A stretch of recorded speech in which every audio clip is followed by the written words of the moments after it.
Assalamualaikum warahmatullahi wabarakatuh. Alhamdulillah rabbil alamin. Hamdan katsiran tayyiban mubarakan fihi kama yuhibbu rabbuna wa yarda. Wa ashhadu an la ilaha illallah wahdahu la syarika lah. وأشهد أن محمدا عبده ورسوله الداعي إلى رضوانه. اللهم صل على نبينا محمد وعلى آله وأصحابه ومن تبعهم بإحسان إلى يوم الدين. أما بعد. Kaum muslimin rahimakumullah, alhamdulillah kita bersyukur kepada Allah Subhanahu wa taala atas karunia dan nikmat yang masih senantiasa Allah berikan kepada kita, sehingga pada kesempatan yang baik ini, waktu yang Allah berikan kepada kita, kesehatan yang Allah berikan kepada kita, kita mampu menggunakannya untuk mendekatkan diri kepada Allah Subhanahu wa ta'ala. Dan tentunya ini diantara cara kita mensyukuri nikmat Allah Subhanahu wa ta'ala yang Allah berikan kepada kita, dengan kita senantiasa menggunakan setiap nikmat luang, nikmat sehat untuk senantiasa mendekatkan diri kepada Allah Subhanahu wa ta'ala. Maka ketika suatu kenikmatan Allah berikan kepada seseorang, kemudian dia tidak mampu menggunakan nikmat tersebut untuk mendekatkan diri kepada Allah Subhanahu wa ta'ala, maka ini adalah suatu kerugian. Maka kita lihat diri kita, ikhwati fillah rahimakumullah. Apakah kita termasuk ke dalam golongan orang-orang yang Allah jadikan waktu kita untuk mendekatkan diri kepadanya, atau kita termasuk orang-orang yang mereka hanya membuang-buang waktu untuk perkara dunia, atau bahkan untuk melakukan perkara-perkara yang diharamkan oleh Allah Subhanahu wa ta'ala. Karena semua kenikmatan yang Allah berikan kepada kita kelak pada hari kiamat, tidak ada satu nikmat tersebut kecuali kita akan diminta pertanggungjawaban di sisi Allah Subhanahu wa ta'ala. Satu aja tidak akan ada yang lewat. Semua nikmat yang Allah berikan kepada kita akan ditanya pada hari kiamat. Maka sudah sepantasnya kita senantiasa menggunakan setiap nikmat yang Allah berikan untuk mendekatkan diri kepadanya. Kemudian salawat dan salam mudah-mudahan senantiasa tercurahkan kepada Rasulullah sallallahu alaihi wasallam, kepada keluarga beliau, sahabat-sahabat beliau tanpa terkecuali. Tayyib, ikhwati fillah rahimakumullah, malam ini kita melanjutkan kembali pelajaran kita dari kitab Muhbitatul A'mal, tentang penggugur-penggugur amalan. Kita akan membaca sebuah bab dalam kitab ini yang berjudul At-Takdzibu bil Qadar, mendustakan takdir.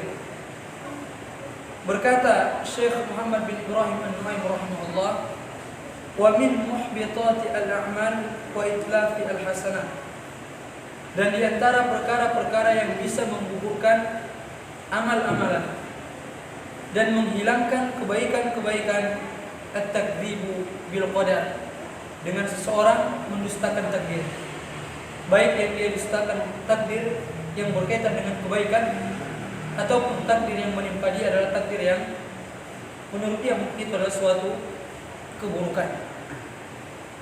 Fa inna minan nas man qad yastahzi'u bil qadar. Sesungguhnya ada di antara sebagian orang, dia mempermainkan takdir, dia memperolok-olok takdir. Maknanya dia tidak beriman kepada takdir. Dan ini adalah sesuatu yang sesat. Ini adalah sesuatu yang salah. Karena seorang mukmin wajib bagi dia untuk mengimani setiap takdir, baik yang baik ataupun yang buruk, yang datang dari Allah Subhanahu wa ta'ala. Kalau seandainya seseorang beriman kepada Allah terhadap takdir-takdir yang baik saja, maka ini tidak cukup. Dia juga wajib beriman kepada takdir-takdir yang buruk yang Allah timpakan kepadanya. Makanya ketika malaikat Jibril bertanya kepada Rasulullah sallallahu alaihi wasallam tentang apa yang dimaksud dengan iman, maka Rasulullah mengatakan antu'mina billahi wa malaikatihi wa kutubihi wa rusulihi wal yaumil akhir wa antu'min bil qadari khairihi wa syarrihi. Ketika malaikat Jibril bertanya kepada Rasulullah tentang apa yang dimaksud dengan iman, maka Rasulullah katakan engkau beriman kepada Allah, beriman kepada malaikat-malaikat Allah, antu'mina billahi wa malaikatihi, beriman kepada malaikat-malaikat Allah, beriman kepada kitab-kitab Allah, beriman kepada rasul-rasul Allah, kemudian beriman kepada hari akhir, dan beriman kepada takdir yang baik atau takdir yang buruk. Maka ketika seorang mukmin mengingkari salah satu dari rukun iman, maka dia telah keluar dari agama Islam. Rukun iman ada 6. Kalau seandainya seorang muslim dia mengaku muslim, namun salah satu dari rukun iman dia ingkari, maka dia sudah keluar dari agama Islam. Maka kebaikannya tidak akan diterima oleh Allah Subhanahu wa taala. Maka demikian juga pembahasan kita pada malam hari yang baik ini.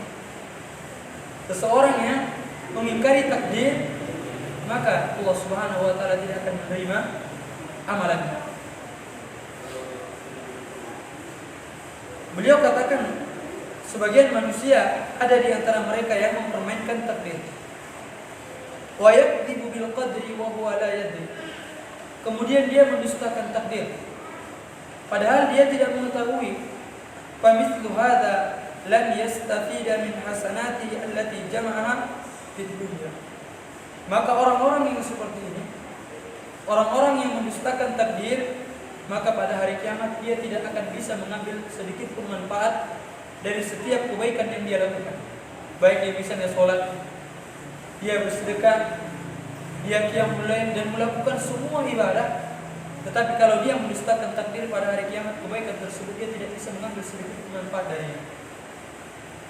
Ini bahaya orang-orang yang mengingkari takdir. Kemudian beliau membawakan sebuah hadis yang datang dari Abi Umamah radhiyallahu anhu. Beliau katakan, qala Rasulullah sallallahu alaihi wasallam, berkata Rasulullah sallallahu alaihi wasallam, thalathatun la yaqbalu Allahu lahum sarfan wala adla. Subhanallah. Hadis ini adalah hadis yang sangat agung, sekaligus menjadi peringatan bagi kita. Rasulullah katakan ada 3 orang yang Allah tidak akan menerima dari mereka amalan wajib maupun amalan sunnah. Subhanallah. Tentang bahaya 3 orang ini, sampai-sampai Rasulullah katakan dalam hadis ini ada 3 orang yang Allah tidak akan menerima dari mereka baik amalan yang sunnah ataupun yang wajib. Kalau mereka melakukan amalan wajib, mereka melakukan amalan sunnah, Allah tidak menerima. Siapa mereka? Rasulullah katakan yang pertama, aku, seorang anak yang durhaka kepada kedua orang tuanya. Kerjanya durhaka aja kepada kedua orang tuanya. Kemudian wamannanu, dan seseorang yang ketika dia memberi, namun dia mengungkit pemberiannya. Kemudian yang ketiga, ini yang menjadi pembahasan kita, wa mukadzibun bil qadar. Kemudian orang-orang yang mendustakan takdir. Hadis ini diriwayatkan oleh Imam At-Tabrani. Maka ini ancaman yang sangat besar bagi orang yang 3 ini. Sampai-sampai Rasulullah katakan Allah tidak akan menerima amalan yang mereka lakukan, baik amalan wajib ataupun amalan sunnah. Di antaranya orang-orang yang mendustakan takdir. Dia orang mendustakan takdir, sebanyak apapun amal soleh yang dia lakukan diterima oleh Allah, sia-sia semua. Kalau misalnya kita lihat dia sholat bersama kita, sholat 5 waktu. Demikian juga perkara-perkara yang wajib yang lainnya dia lakukan, yang sunnah pun dia lakukan. Selama dia belum beriman kepada takdir yang baik ataupun takdir yang buruk, maka itu semua tidak akan bernilai sedikit pun di sisi Allah.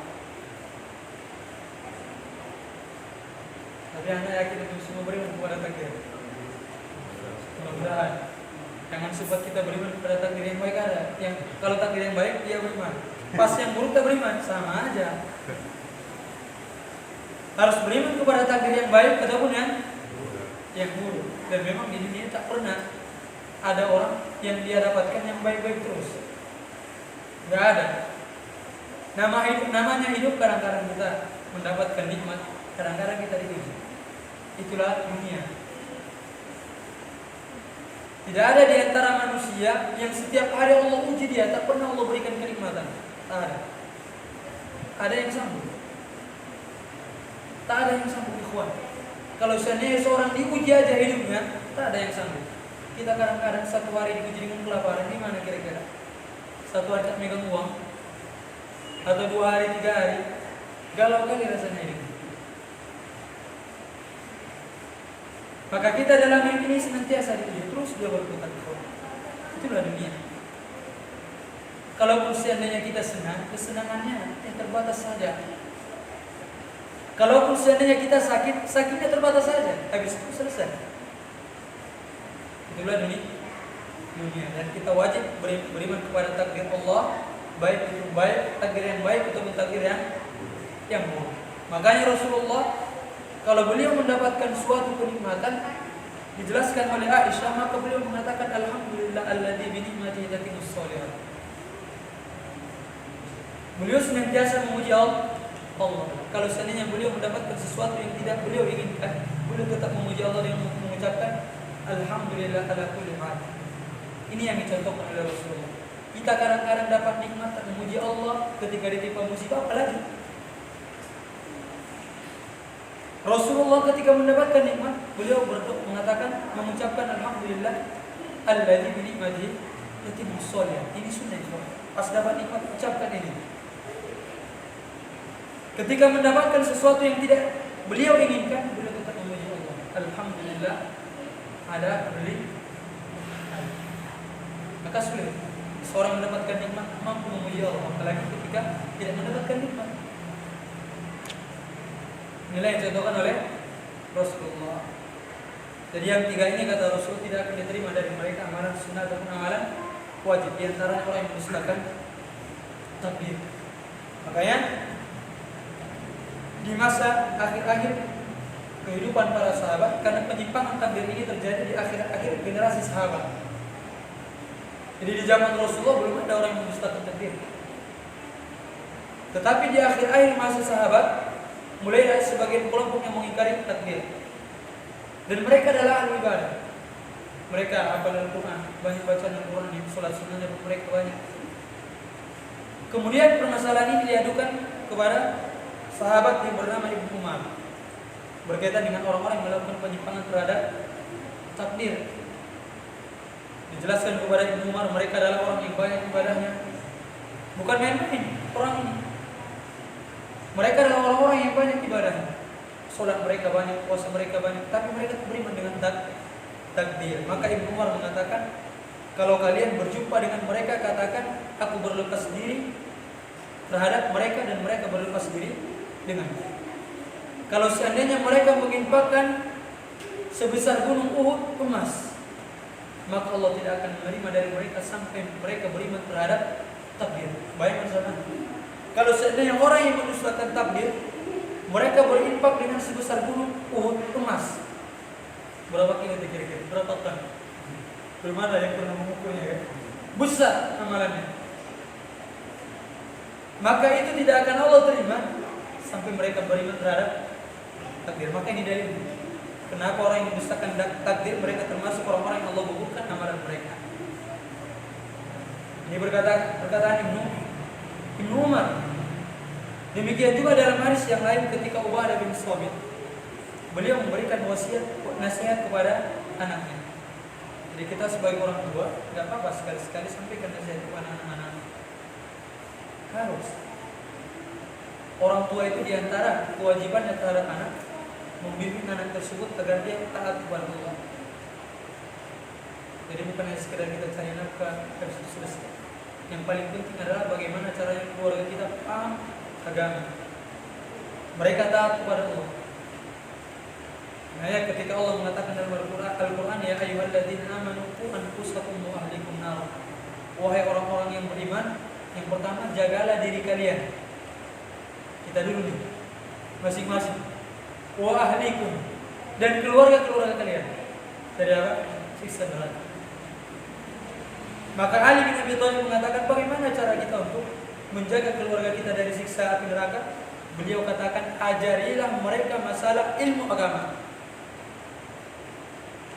Ustaz, anak tak ada ilmu, tak bisa mengajari mereka santai-santai dan tempat-tempat yang di dalamnya dipelajari akidah yang lurus. Jadi ini makna dari firman Allah Subhanahu wa taala, wahai orang-orang yang beriman, jagalah dirimu, diri kalian dan keluarga kalian dari siksa neraka. Ali bin Abi Thalib menafsirkan apa? Didiklah anak kalian dan ajarilah mereka ilmu agama. Subhanallah. Baik. Ubadah bin Samit suatu ketika beliau menyampaikan nasihat kepada anaknya. Beliau katakan, ya bunayya, innaka lan tat'am ta'mal iman. Wahai anakku, kalau dalam bahasa Arab, kalau sudah menggunakan ya bunayya, ibnu itu artinya anak juga. Ya bunayya juga anak juga. Tapi kalau ya bunayya itu sudah halus sekali bahasanya. Ya ibni tetap juga wahai anakku maknanya. Tapi di sini menggunakan ya bunayya, lebih halus lagi bahasanya. Menunjukkan kalau mengajari anak dengan apa? Lembut. Hukum asal mendidik lembut. Bisa tegas, bisa, ada waktunya. Tapi hukum asal mendidik lembut. Jangan sedikit-sedikit anak salah marah-marah terus. Hukum asal mendidik lembut. Walaupun sewaktu-waktu kita boleh tegas, tapi hukum asal lembut. Ini mendidik marah-marah. Sikit-sikit marah. Ini keliru cara mendidiknya seperti ini. Boleh tegas, tapi ada waktunya. Hukum asal mendidik dengan kelemah lembutan. Makanya Ubadah bisa mengatakan, wahai anakku, subhanallah. Kalau kita jarang kan, koi fatli gitu aja kan. Langsung ke namanya. Beda nggak kalau misalnya kita memberikan nasihat kepada anak kita, hei pulang dengan wahai anak. Ada yang berbeda? Ada, lebih halus menggunakan wahai anak. Beliau katakan sesungguhnya engkau tidak akan merasakan manisnya keimanan. Walan tablugh haqqa haqiqati al-ilmi billah. Dan engkau tidak akan sampai kepada kebenaran mengenal hakikat ilmu tentang Allah sampai engkau beriman terhadap takdir yang baik dan takdir yang buruk. Jadi beliau katakan, wahai anakku, engkau tidak akan merasakan manisnya iman. Iman itu ada rasanya, kawan. Sebagaimana maksiat juga ada rasanya. Tapi orang yang banyak maksiatnya tak akan dirasakan manisnya iman. Mustahil orang yang kerjanya maksiat terus dia rasakan manisnya iman, mustahil kan? Wahai anakku, engkau tidak akan merasakan manisnya keimanan. Dan engkau tidak akan sampai kepada kebenaran hakikat mengenal Allah sampai engkau beriman kepada takdir yang baik dan takdir yang buruk. Maka anaknya Ubadah bin Samit mengatakan, wahai ayahku, bagaimana aku mengetahui takdir yang baik dan takdir yang buruk yang datang dari Allah? Jadi ini kata kunci dalam beriman kepada takdir ikhwan. Ini diantara perkara yang sangat penting untuk kita imani berkaitan dengan masalah takdir. Beliau katakan, annama akhta'aka lam yakun liyusibak. Berkaitan dengan beriman terhadap takdir yang baik dan yang buruk, apa kata kuncinya? Ketahuilah wahai anakku, apa saja yang Allah tidak takdirkan untukmu, maka tidak akan menimpamu. Ini kata kunci berkaitan dengan iman terhadap takdir. Dan apa saja yang menimpamu tidak akan meleset darimu. Nah, itulah kita dalam hidup ini. Itu kata kuncinya, ikhwan. Kalau sudah Allah takdirkan sesuatu untuk seseorang, itu pasti terjadi untuk dia. Tetapi sesuatu yang tidak Allah takdirkan kepada seseorang, itu tidak akan mungkin mengenai dia. Sebagai contoh misalnya, Allah kita sudah hati-hati naik kendaraan, tetapi Allah takdirkan kita misalnya jatuh dari kendaraan. Itu sudah Allah takdirkan. Apa yang ditakdirkan untuk seseorang pasti akan menimpanya. Maka orang yang beriman terhadap takdir, apa yang menimpa dia, dia biasa-biasa saja. Meskipun takdir dia. Maka kata beliau, apa yang menimpamu tidak akan meleset darimu. Dan apa yang tidak ditakdirkan untukmu, maka itu tidak akan mengenaimu. Jadi kalau si fulan kaya, si fulan sakit, semua sudah ditakdirkan oleh Allah. Si fulan qadarullah sakit, positif COVID misalnya dia, kemudian meninggal, semua sudah Allah takdirkan. Tetapi bukan berarti kita tak ikhtiar, kita ikhtiar. Jangan pula karena belajar takdir semua sudah ditakdirkan. Yang penting kita jaga protokol kesehatan. Salah keliru. Ini bukan orang yang beriman terhadap takdir yang seperti ini. Meskipun memang semua orang yang sakit, semua orang yang meninggal baik disebabkan karena COVID dan selain COVID, itu sudah Allah takdirkan. Tapi kita wajib juga menjaga kesehatan kita, menjaga protokol kesehatan. Mana-mana pakai masker misalnya kan. Seperti itu. Jadi apa yang tidak Allah takdirkan untuk kita tidak akan mengenai kita. Maka orang yang beriman terhadap takdir, rasa tawakal itu sangat tinggi kepada Allah. Kenapa tinggi kepada Allah? Karena dia yakin apapun yang terjadi itu semua sudah Allah takdirkan. Kalau si fulan jatuh, si fulan kaya, si fulan miskin, itu sudah Allah takdirkan. Kita sekedar ikhtiar semampu kita. Kemudian beliau mengatakan, ya bunayya, wahai anakku. Jadi ini kata kunci dalam beriman kepada takdir kuat. Ini terus kita ingat. Apa yang menimpa kita, apa yang Allah takdirkan untuk kita, itu pasti menimpa kita. Kalau Allah takdirkan si fulan kaya, dia pasti kaya. Kalau Allah takdirkan si fulan sakit, positif COVID misalnya, pasti positif. Tapi ada sebab akibatnya. Kita harus ikhtiar. Dan apa yang meleset dari kita, dan apa yang tidak Allah takdirkan untuk seseorang, maka itu tidak akan mengenai. Ya kalau Allah sudah takdirkan dia tidak akan kena COVID misalnya, dia akan kena COVID bagaimana caranya? Meskipun tetap ikhtiar. Baik. Kemudian Ubadah bin Samit mengatakan, wahai anakku, sesungguhnya saya mendengar Rasulullah sallallahu alaihi wasallam mengatakan, inna awwala ma khalaqallah al-qalam. Sungguhnya yang pertama kali Allah ciptakan adalah pena. Jadi di antara seluruh makhluk, yang pertama kali Allah ciptakan adalah pena.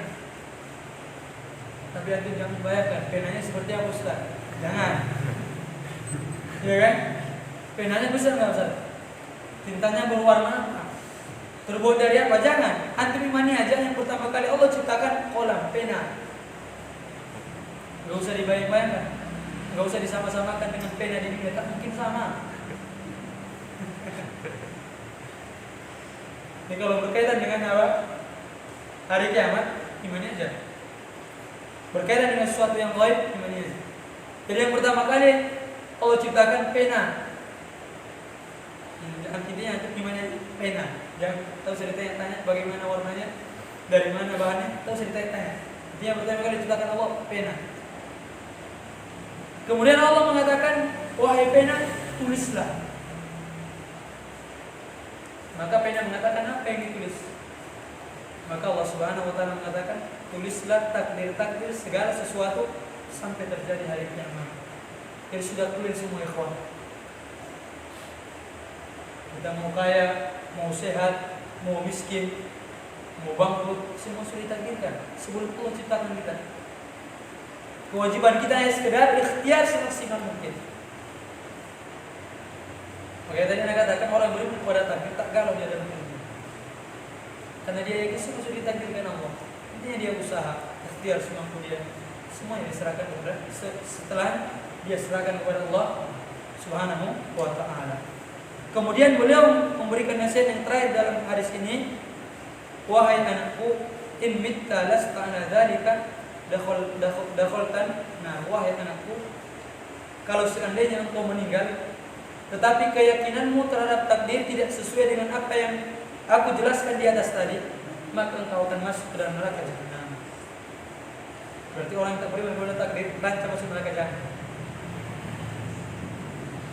Dan ini yang boleh sampaikan adalah hadis Rasulullah. Wahai anakku, kalau seandainya keyakinanmu tidak seperti yang di atas tadi, engkau yakini apa yang menimpamu tidak akan meleset darimu, Dan apa yang yang meleset dari tidak akan menimpamu, maknanya apa yang engkau takdirkan pasti akan engkau dapatkan, dan apa yang engkau tidak takdirkan untuk tidak akan engkau dapatkan, maka engkau akan masuk ke dalam neraka jahanam. Jadi pembahasan masalah takdir ini bukan pembahasan yang sudah yang apa namanya? Yang biasa-biasa saja. Pembahasan yang sangat luar biasa. Pembahasan yang sangat luar biasa karena kita hidup ini tak lepas dari takdir. Ya kan? Kadang-kadang kita demam, kadang-kadang kita sakit, kadang-kadang uang kita hilang, tak lepas dari takdir Allah. Dan itu semua sudah Allah takdirkan ikhwan. Dan itu semua sudah Allah takdirkan. Ya, kewajiban kita tampilnya terus bertakwa kepada Allah, bertawakal kepada Allah, kemudian ikhtiar, itu aja. Makanya ada sebagian orang dia sibuk bekerja, siang malam kerjanya bekerja mencari fulus, tapi tak kaya-kaya. Kenapa tak kaya-kaya? Karena Allah takdirkan dia menjadi orang kaya. Dan sebagian orang bisa jadi aja kerjanya mungkin 1 hari, 1 jam, 2 jam, tapi jadi orang kaya. Nah, Allah sudah takdirkan dia kaya, gimana lagi? Kayak banyak juga kita lihat kawan-kawan kita kerja, pagi kerja, seharian kerja, kaya-kaya. Ada orang kerjanya biasa-biasa aja, tapi dia lebih kaya dibanding sebulan. Kenapa? Karena semua sudah Allah takdirkan. Hidupnya biasa-biasa aja. Kalau untuk mengejar dunia biasa-biasa aja. Kembali kita boleh jadi orang kaya, boleh jadi orang kaya. Asalkan orang kaya yang bertakwa. Kalau kaya aja tak bertakwa, nggak ada gunanya itu. Makanya Rasulullah mengatakan sebaik-baik harta bagi orang soleh. Sebaik-baik harta bagi orang yang soleh. Berarti di sini seorang muslim boleh kaya, asalkan bertakwa. Intinya apa yang Allah takdirkan untuk kita itu tidak akan meleset dari kita. Ya, jadi sekarang di masa pandemi sekarang ini itu jangan terlalu takut berlebihan. Intinya kita tetap tawakal, kemudian menjaga protokol kesehatan semampu kita. Semua serahkan kepada Allah. Jangan takutnya berlebihan, nanti khawatir kita terjadi perbuatan syirik. Ya, pertama tawakal kepada Allah, serahkan sepenuhnya kepada Allah. Kalau seandainya ditimpa COVID tadi, semua serahkan kepada Allah. Kemudian yang kedua ikhtiar, semaksimal kita. Ya kan? Nah, saat sekarang ini baik tak kena COVID, ada juga orang yang sakit selain COVID. Ya kan? Ada juga yang kanker, apalagi tumor lebih ngeri lagi. Ada juga yang macam-macam penyakit, bukan hanya COVID aja kan? Ya, tawakal sepenuhnya kepada Allah. Kemudian dengan mengikuti arahan tim Satgas COVID dan lain sebagainya, kita terapkan seperti itu agar kita menjalani biasa-biasa seperti itu ya. Kita nggak boleh takdirkan semua, kita hanya ikhtiar aja, dan apa yang menimpa seorang mukmin itulah yang terbaik. Ini kata kunci juga nih dalam hidup ini. Apa yang Allah timpakan kepada seseorang itulah yang paling baik. Namun terkadang memang sesuatu yang Allah timpakan kepada kita terkadang tidak mengenakan kita. Ya kan? Kita sakit, uang kita hilang dan lain sebagainya. Tetapi bagi seorang mukmin, apa yang Allah takdirkan untuknya itu yang paling baik, itulah yang terbaik. Semua ada hikmahnya. Semua ada hikmahnya. Tentunya bagi saya bagi orang yang beriman. Bagi orang yang beriman. Toib. Berarti beriman kepada takdir hukumnya wajib. Jadi pertanyaan, bagaimana cara kita beriman terhadap takdir? Ini yang penting sebenarnya. Ini yang penting. Kapan seseorang dikatakan si fulan beriman kepada takdir? Ini yang paling penting dibandingkan dengan yang tadi itu. Kalau tadi itu ancamannya yang kita jelaskan kan, ancaman orang tidak beriman kepada takdir. Kemudian sekarang pembahasan berikutnya adalah bagaimana cara kita beriman terhadap takdir.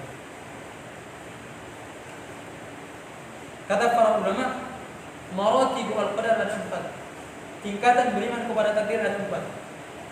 Barang siapa yang melakukan yang 4 ini, maka sempurnalah keimanan dia terhadap takdir. Dan ini jelaskan oleh para ulama di kitab-kitab mereka.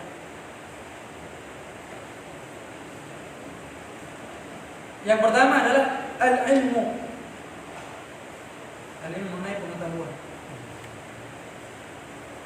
Cara kita beriman kepada Allah yang pertama al-ilmu. Makna al-ilmu adalah kita meyakini dan mempercayai bahwasanya Allah Subhanahu wa taala mengetahui segala sesuatu, baik yang ada di langit ataupun yang ada di bumi, baik yang berkaitan dengan perbuatan Allah dan perbuatan makhluk. Semua tidak ada yang luput dari Allah. Ini pertama yang harus kita imani, ikhwan. Semua perkara Allah mengetahui, tidak ada yang luput dari Allah. Baik itu terjadi, baik sebelum terjadi dan setelah terjadi, Allah mengetahui semua.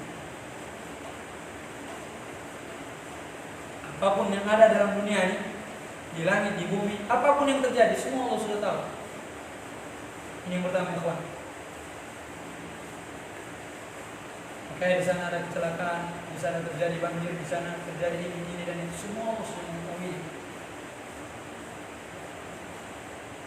Allah Subhanahu wa taala mengatakan wa indahu mafatihul ghaib la ya'lamuha illa hu. Dan di sisi Allah lah kunci-kunci perkara ghaib. Tidak ada yang mengetahuinya kecuali Allah. Ini terdapat dalam Al-Qur'an surah Al-An'am ayat 59. Wa ya'lamu ma fil barri wal bahr. Dengan ikhwan. Allah mengetahui apa-apa yang terjadi di darat dan di lautan. Jadi apa-apa yang terjadi di darat, ada yang kecelakaan, ada yang tidur, ada yang makan, ada yang ini, ada yang itu, Allah sudah tahu semua itu. Wal bahr, dan kejadian yang terjadi di laut pun Allah tahu. Ada ikan yang misalnya berantem di laut, Allah tahu. Ada kapal yang tenggelam, Allah tahu. Ini Allah abadikan dalam Al-Quran. Ini Allah mengetahui segala sesuatu yang ada di darat dan yang ada di laut. Wa ma tasqutu min waraqatin illa ya'lamuha. Bahkan ikhwan lebih diperinci lagi. Tidak ada satu helai pun daun yang gugur dari pohonnya kecuali Allah tahu. Bayangkan sama. Tak ada di antara kita yang tahu berapa jumlah pohon di dunia.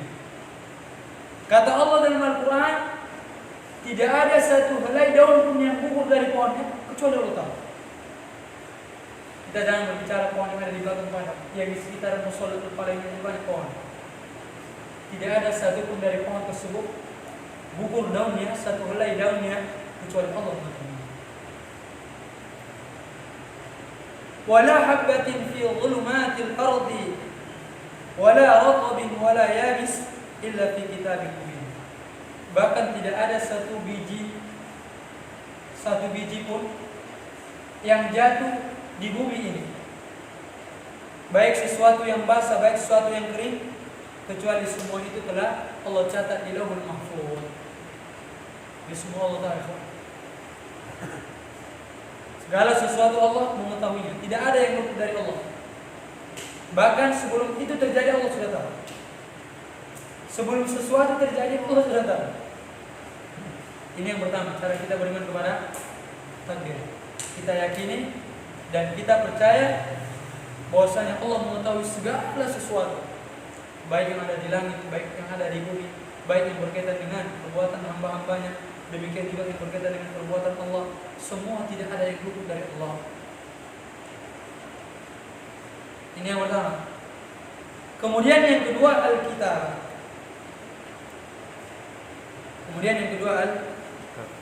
Al-Kitab. Maksudnya kitab, setelah Allah mengetahui segala sesuatu, kemudian sesuatu tersebut sudah Allah tulis di Lauhul Mahfuz. Itu maknanya kitab. Kita beriman bahwasanya segala sesuatu telah Allah catat di Lauhul Mahfuz. Karena Allah katakan dalam Al-Quran surah Al-Hajj ayat 70, Alam ta'lam anna Allah ya'lamu ma fis sama' wal ardh. Tidakkah kamu mengetahui Allah mengetahui perkara yang terjadi di langit dan di bumi. Inna dzalika fi kitab. Semua itu telah tercatat di Lauhul Mahfuz. Inna dzalika 'ala Allah yasir. Sesungguhnya yang demikian itu sangat mudah bagi Allah. Berkaitan dengan iman kepada takdir, kita yakini semua telah Allah catat di Lauhul Mahfuz.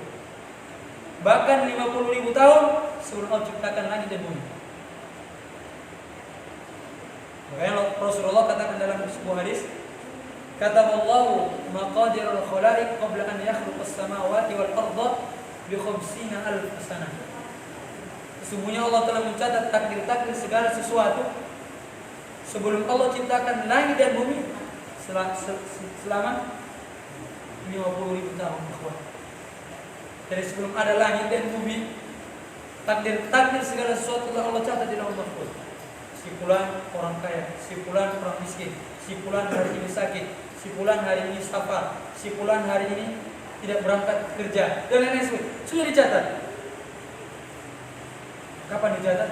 50.000 tahun sebelum Allah ciptakan langit dan bumi. Kok gunanya kalau kita lagi kan? Semua sudah dicatat oleh Allah. Mau dapat rezeki, mau tidak, semua sudah dicatat oleh Allah. Mau bangkrut, mau sukses, semua sudah dicatat oleh Allah. Tinggal ikhtiar saja. Makanya orang yang belajar masalah takdir akan menguatkan dia dalam hidupnya. Apalagi kita hidup banyak cobaan. Di antara perkara yang menjadikan cobaan tersebut dengan beriman terhadap takdir. Semua sudah Allah catat ikhwan 50.000 tahun sebelum Allah ciptakan langit dan bumi. Ajar seseorang semua sudah clear sudah. Tidak bisa diganggu gugat. Tidak bisa diganggu gugat. Takdir yang ada di Lauhul Mahfuz tidak bisa diganggu gugat. Si fulan istrinya 2, si fulan istrinya 3, dan semua sudah ditakdirkan oleh Allah. Si fulan anaknya 10, si fulan anaknya 9, ada yang mandul dan lain sebagainya, semua sudah Allah takdirkan. Seperti itu.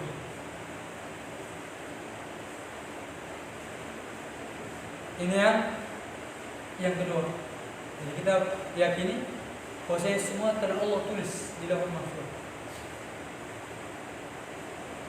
Dalam hadis yang lain juga tadi dikatakan kan, Inna awwala ma khalaqallahu al-qalam. Yang pertama kali Allah ciptakan adalah pena. Maka Allah katakan kepada pena, tulislah. Maka pena mengatakan, ya Allah, apa yang saya tulis? Maka Allah katakan, maqadiru kulli syai' hatta taqum as-sa'a. Hatta taqum as-sa'a. Catatlah takdir-takdir segala sesuatu sampai terjadi hari kiamat. Semua sudah clear. Semua sudah clear. Tinggal kita serahkan semua perkara kita kepada Allah. Ikhtiar semaksimal mungkin, kita serahkan semua kepada Allah. Ini yang ketiga. Yang kedua. Kemudian yang ketiga, al-masyiah. Yang dimaksud dengan al-masyiah, kita meyakini bahwasanya apa yang Allah kehendaki itulah yang terjadi. Dan apa yang Allah tidak kehendaki tidak akan terjadi. Jadi jangan tahu kita tanya, Ustaz, kok di belakang padang hujan, di Batam tidak? Jangan ditanya. Ustaz, kok si fulan itu setiap hari keluar tapi tak kena Covid? Karena di rumah kok kena Covid? Jangan ditanya. Karena apa yang Allah kehendaki pasti terjadi. Dan kalau Allah kehendaki tidak akan terjadi. Kalau Allah kehendaki si fulan kaya, dia kaya. Kalau Allah kehendaki si fulan miskin, dia miskin. Kalau Allah kehendaki si fulan terpapar Covid misalnya, pasti kena. Jadi ketika Allah menimpakan suatu kepada kita, berarti Allah sudah menghendaki itu terjadi. Maka jangan sempat kita mengatakan, kok bisa gini? Nah, ini pintu-pintu syaitan nih. Oh, kalau Anda tadi nggak berangkat, nggak jatuh ini. Makanya kalau tak main-main tadi tak jatuh. Hati-hati. Ya kan? Kalau tak main-main tadi tak jatuh. Jangan seperti itu. Kadang-kadang kita di rumah aja, bahkan kadang-kadang tidur jatuh dari kasur. Kadang-kadang kita lari, tiba-tiba jatuh. Karena sudah terkena dia jatuh, gimana lagi? Ini yang ketiga, ikhwan, kehendak. Apa yang Allah kehendaki, maka itu yang akan terjadi. Dan apa yang Allah tidak kehendaki, maka itulah yang terjadi. Dan tak perlu kita bertanya-tanya, kenapa seperti ini, kenapa dia seperti itu, kenapa seperti itu. Tahu sudah ditanya, itu urusan Allah. Karena Al-Quran dikatakan, la yas'alu amma yaf'al wa hum yas'alun. Allah tidak ditanya terhadap apa yang Allah perbuat, tidak ditanya. Kenapa ada siang, kenapa ada malam, kenapa ada musim kemarau, kenapa ada musim hujan, kenapa ada angin, kenapa ada ini. Tidak ditanya. Allah tidak ditanya terhadap semua perbuatan Allah. Kita yang ditanya, apa yang kita perbuat. Jadi yang ketiga, apa yang Allah kehendaki, itulah yang terjadi. Dan apa yang Allah tidak kehendaki, itu tidak akan terjadi. Makanya orang-orang Jabariyah di antara kelompok yang menyinggung masalah takdir. Mereka katakan bahwasanya manusia dalam hidup ini terpaksa. Bisa dipahami ya kawan? Mereka katakan kalau si fulan melakukan maksiat, dia dipaksa dengan takdir, oleh takdir. Si fulan melakukan ketaatan, dia dipaksa oleh takdir. Mereka menafikan adanya kemampuan makhluk, adanya kehendak makhluk, adanya keinginan makhluk. Mereka mengatakan manusia itu ya seperti robot, ke kanan, ke kiri, lurus, belakang, ke depan. Tidak ada, mereka terpaksa. Maka kita katakan salah. Manusia ada irodahnya, manusia ada kehendaknya, ada keinginannya. Tetapi kehendak tersebut tidak lepas dari kehendak Allah. Orang Jabariyah mereka mengatakan, ya seorang hidup ini seperti ibarat robot. Semua dia dipaksa. Bisa nggak tuh kira-kira penjelasan namanya? Salah paham pula nanti, belajar paham. Maka mereka mengatakan manusia hidup di dunia ini terpaksa. Dia bermaksiat karena dipaksa oleh takdir. Dia melakukan ketaatan karena dipaksa oleh takdir. Ini benar nggak yang seperti ini, Pak? Benar atau salah? Manusia ada nggak irodahnya, ada nggak keinginannya? Ada. Sebagai contoh, hati tadi ada di sini, hati dipaksa dari mana? Allah paksa di sini. Karena keinginan antum kan? Ya kan? Kita sholat maghrib, sholat isya, sholat dipaksa atau karena keinginan kita? Oh, sudah ada anak pakai baju lah berwudu. Berarti kita ada iroda.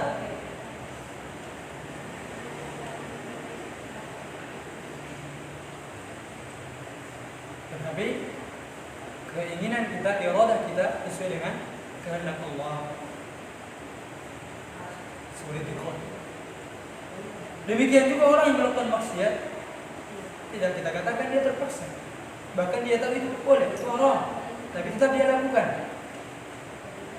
Ya kan? Meskipun ada juga mungkin pelaku maksiat dia dipaksa, semua orang lain diancam kalau antum melakukan nanti saya dulu. Tapi dia jarang. Biasanya orang melakukan kemaksiatan ya karena pilihannya.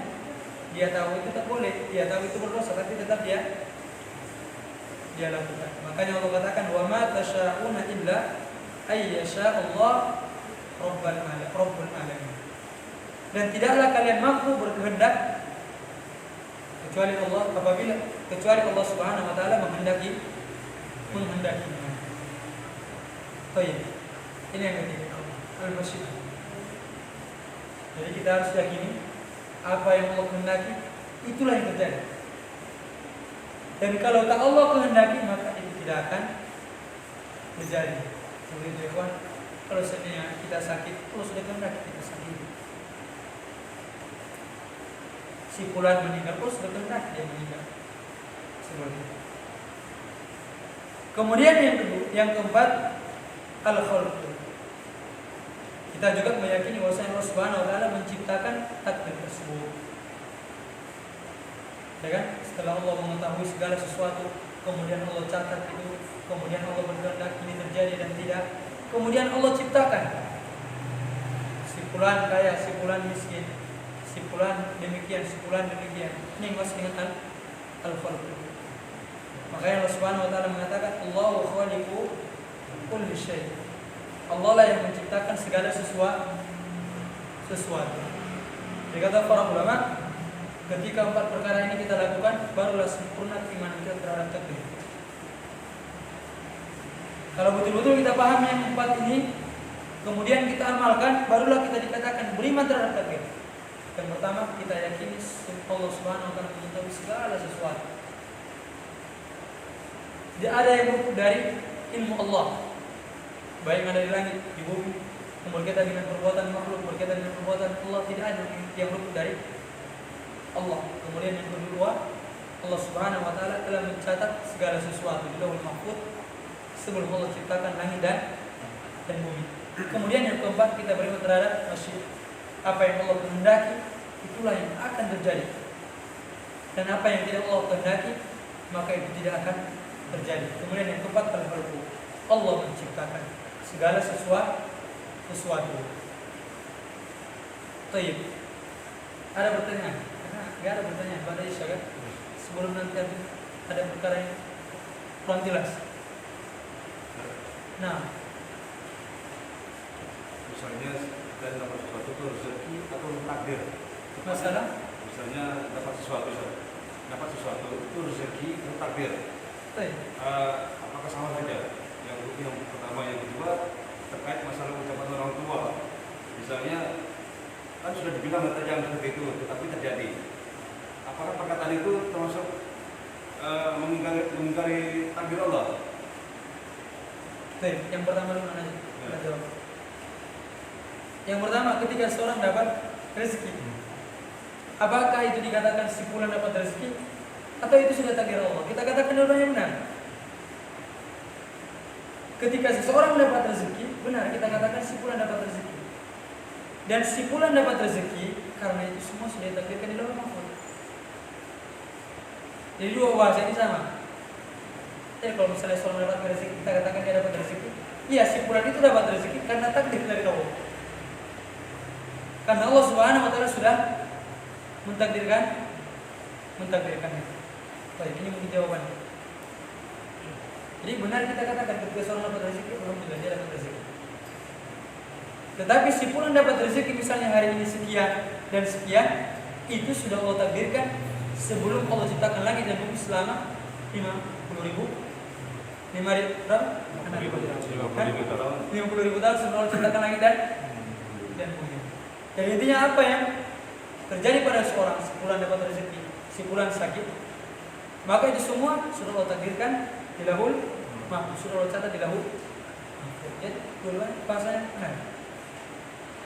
Kemudian yang kedua tadi, untuk ulangi pertanyaannya terkait ucapan orang tua, ya. Orang tua yang menasihati anak. Nah, karena contohkan sudah dinasihati orang tuanya, jangan seperti itu, tapi dilakukan anaknya. Contohnya jatuh anaknya misalnya gitu kan? ya. Ya, dikasih tahu nih. Nah artinya itu ya takdir dari Allah kan? Ya. Nah apakah ucapan orang tua tadi? Nah ketika sudah dikasih tahu jangan seperti itu. Nah itu bagaimana bahasa orang tua tadi seperti itu? Oh iya. Makanya tadi Anda katakan ikhwan, ketika misalnya dalam masalah ini misalnya kita sudah katakan kepada anak, hati-hati, nanti kamu jatuh. Kemudian pada Allah anak ini jatuh, maka kita sebagai orang tua tak boleh kita katakan, nah, tapi tadi udah bilang hati-hati. Kalau hati-hati tak jatuh, tak boleh. Tetapi yang kita katakan adalah qadarullah wa ma syafa'al. Kalau sudah terjadi, tidak boleh lagi mengatakan kalau. Makanya kewajiban kita hanya ikhtiar sebelum terjadi. Misalnya kita ingatkan, nah kalau jalan pelan-pelan, nanti jatuh, makanya terjadi masalah. Nah harus seperti ini, biar paham nanti pelajarannya. Ini adalah ikhtiar. Ini adalah ikhtiar. Tapi kalau seandainya anak kita sudah ingatkan kita pelan-pelan, tetap juga jatuh, Allah sudah takdirkan. Dan kita tidak boleh kalau sesuatu yang sudah terjadi, kita katakan kalau seandainya tidak seperti itu, kalau seandainya begini, tidak seperti itu, hati-hati, kita sudah membuka pintu syaitan. Maka kalau sudah terjadi sesuatu yang sunnahnya kita ucapkan qadarullahu wa ma syafa'al. Ini sunnahnya. Kalau misalnya anak kita jatuh, qadarullahu wa ma syafa'al. Ini sunnah ya. Jadi kalau sudah terjadi, jangan lagi kalau seperti ini, kalau nggak berangkat, kalau pelan-pelan, jangan lagi. Kata Rasulullah ini sama dengan kita membuka pintu-pintu syaitan. Ini yang dimaksud bang.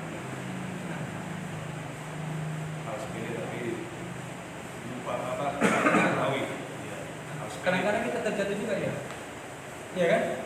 Sana kita jatuh, kadang-kadang bisa dia keluar dari itu. Dan itu diantara pintu-pintu syaitan untuk menjerumuskan kita ikhwan. Jadi sebenarnya kalau terjadi qadarullah wa ma syafa'al. Jadi ini jarang kita ucapkan. Ini yang sunnah padahal.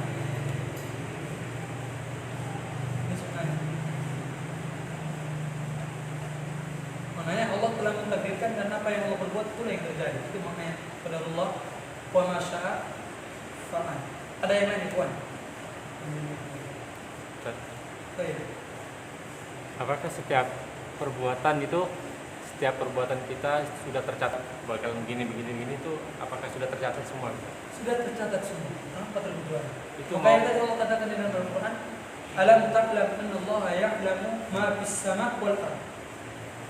Tidakkah kamu mengetahui bahwasanya Allah mengetahui perkara yang ada di langit dan di bumi? Inna dzalika fi kitab. Dan itu semua telah Allah catat di Lauhul Mahfuz. Inna dzalika 'ala Allah yasir. Dan yang demikian itu sangat mudah bagi Allah. Jadi semua sudah tercatat nih. Kita tinggal menjalani aja nih hidup. Itu termasuk baik dan buruk semua sudah tercatat. Sudah semua ditakdirkan oleh Allah. Tetapi permasalahan semua sudah Allah takdirkan, tapi tidak ada di antara kita yang tahu takdir kita. Makanya kita diperintahkan untuk ikhtiar, tawakal, berusaha. Makanya suatu ketika Rasulullah mengatakan tidak ada seorang pun di antara kalian kecuali telah Allah tulis, kecuali Allah sudah tulis dalam Al-Mahfuz apakah dia tempatnya di surga atau neraka. Maka para sahabat mengatakan, ya udah wahai Rasul, kami pasrah dengan takdir aja kalau gitu. Tetapi Rasul mengatakan tidak, kalian harus berusaha. Karena Allah Subhanahu wa taala memudahkan seorang untuk meraih apa yang Allah takdirkan untuknya. Jadi jangan pula terus semua sudah ditakdirkan. Jadi jadi malas, jangan. Ini diantara pintu-pintu syaitan ikhwan. Berkaitan dengan masalah takdirnya, rezeki kan semua sudah takdirkan, tak bekerja lagi. Jangan. Memang semua sudah ditakdirkan oleh Allah, tapi kita tak tahu takdir kita seperti apa. Maka banyak-banyak meminta, kemudian lakukan ikhtiar, lakukan usaha. Oh ya, intinya pembahasan masalah takdir adalah pembahasan yang sangat luas. Pembahasan yang sangat luas dan terus diulang. Demikian ikhwan, kita mengucapkan doa kafaratul majlis. Subhanakallahumma wa bihamdika asyhadu an la ilaha illa anta astaghfiruka wa atubu ilaik. Assalamualaikum warahmatullahi wabarakatuh.